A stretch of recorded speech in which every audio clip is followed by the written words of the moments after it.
ہو خلیفہ وقت اور چارج لینے جا رہا ہے بیت المقدس کا، کوئی ذاتی علاج کے لیے نہیں جا رہا، سیر و سیاحت کے لیے نہیں جا رہا، چارج لینے کے لیے بالکل سرکاری وزٹ ہے، آفیشل وزٹ ہے، اسٹیٹ وزٹ ہے۔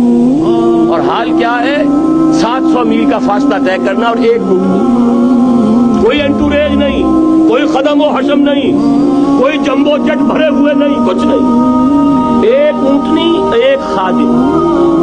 اس ایک اونٹنی پر چونکہ راستے کا راشن بھی ہے لہذا 2 آدمی نہیں بیٹھ سکتے، ایک بیٹھ سکتا، ایک منزل خلیفہ وقت بیٹھا ہوا ہے اوپر اور خادم نکیل پکڑ کر چل رہا ہے، اگلی منزل خادم اوپر بیٹھا ہے اور خلیفہ وقت عمر بن الخطاب رضی اللہ تعالی عنہ اور وہ آگے آگے نکیل پکڑ کر چل رہے ہیں۔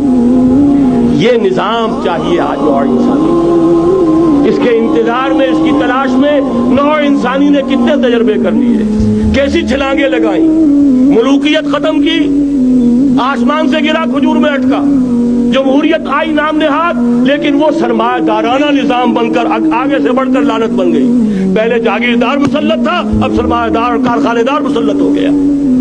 اس سے نکلنے کے لیے زور لگایا، کمیونزم کی طرف گئے، چھلانگ لگائی، اب ایک پارٹی ڈکٹیٹر بن کر بیٹھ گئی۔ انسان رست از یک بنتا افتاد در بندے دیگر، ایک چیز سے غلامی سے نجات پاتا ہے، دوسری میں پھنس جاتا ہے۔ اور کیوں؟ کہ وہ نظام عدل اجتماعی جو محمد عربی کو دے کر بھیجا گیا تھا، اس کے کسٹوڈین سوئے ہوئے، اس کے کسٹوڈین کو اندازہ ہی نہیں۔ یہ نسخہ تو ہمارے پاس تھا، ہمیں عمل کرنا تھا اور دنیا کے سامنے پیش کرنا تھا۔